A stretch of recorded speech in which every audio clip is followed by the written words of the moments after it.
Hey everyone, and welcome to This Explainer. Today, we're diving into a true modern business phenomenon. Imagine a homegrown electronics brand just basically willing itself into absolute market dominance. They recently reported a massive return to profitability with roughly 3,100 crore rupees in revenue for the 2025 financial year. That is a staggering figure. We're going to unpack exactly how Boat completely disrupted the Indian audio and wearable market and turned everyday tech into a literal lifestyle must-have. Okay, let's dive into this. Here is the structural roadmap of the Boat playbook we're about to deconstruct. 1. Selling identity, not tech. 2. Product, price, and distribution. 3. Culture-led marketing strategy. 4. Navigating future challenges. And finally, 5. Charting the next course. So here is the big question to start us off. How did a homegrown Indian brand beat out global titans like Sony, Samsung, and JBL? It's the ultimate David versus Goliath narrative of the Indian electronics market.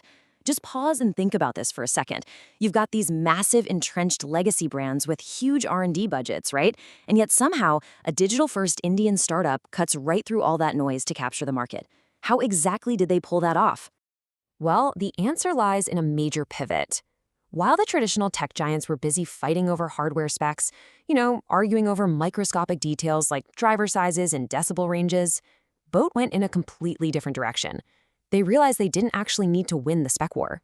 Instead, they competed on lifestyle and fashion. They positioned themselves as this sort of technology democratizer, offering trendy, unapologetically Indian designs at a price point that just made sense to everyday people.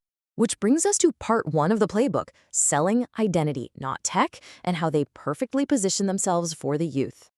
You see, their core target market is Gen Z and millennials. These are folks who practically live on social media and are super fashion conscious. But here is the catch. They are also very price conscious. They want the clout of branded, stylish tech that shows off their personality, but they absolutely refuse to pay the crazy premium prices that international brands demand. Boat saw this massive gap.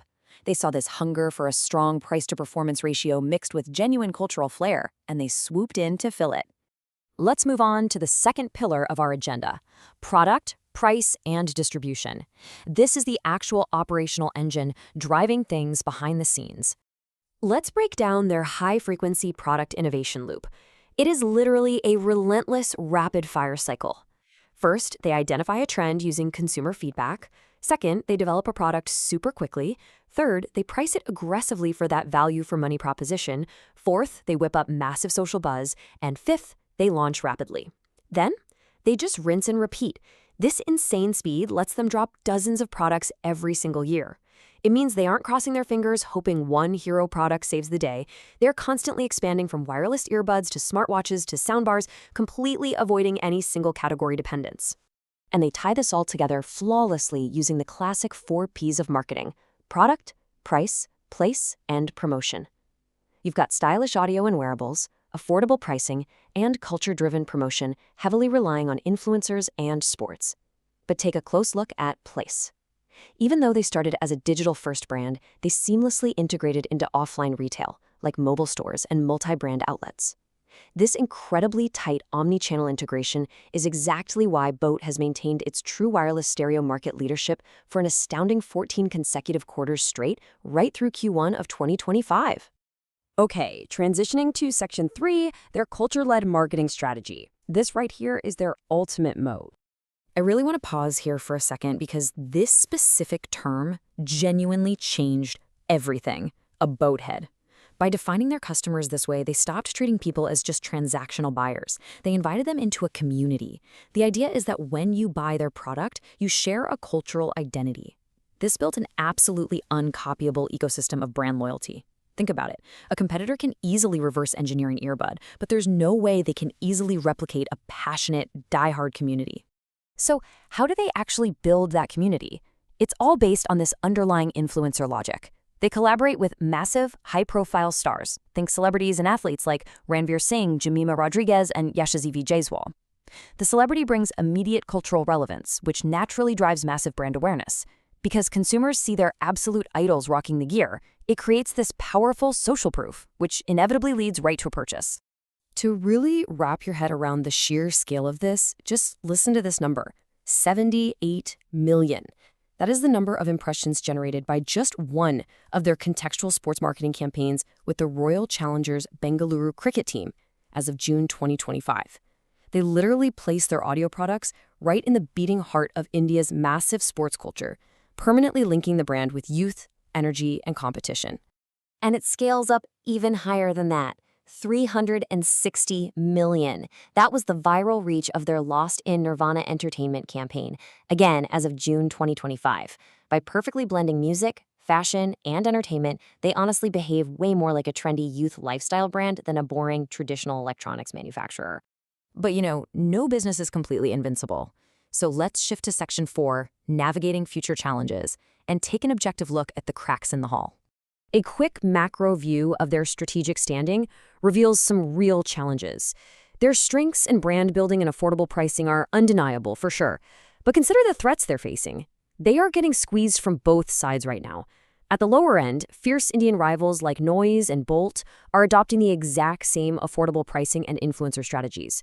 And on the higher end, as Boat tries to push into the premium wireless segment above the 5,000 rupee mark, they are running face-first into tech giants like Apple and Samsung. Drilling down into those specific risks, things get a bit tricky. First up is brand fatigue. When your whole strategy relies on this constant barrage of rapid-fire campaigns and celebrity shoutouts, you risk eventually just becoming background noise. Second, those intense price wars create severe margin pressure, which makes staying profitable an absolute battle. And third, they face slower growth in the wearables category, making it tough to keep those wild growth numbers up. Not to mention that hyper-specific, localized Indian youth culture vibe that made them famous, it is incredibly difficult to just pick up and transfer to international markets without some serious localization. Which perfectly leads us into our final section, charting the next course and the strategic recommendations for their next phase. To avoid just becoming another commoditized brand, Boat absolutely has to evolve. The next phase means moving towards an accessible premium model.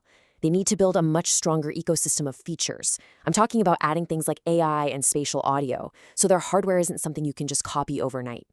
Geographically, they need to expand heavily into Tier 2 and Tier 3 cities. And maybe most importantly, they've got to shift their focus away from just customer acquisition cost and really double down on conversions and customer lifetime value. Honestly, the source material for this explainer sums it all up brilliantly with this one ultimate formula.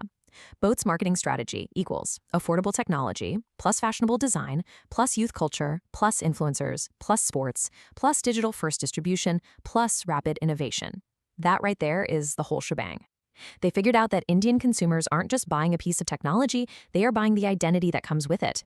So that leaves us with one massive, provocative question.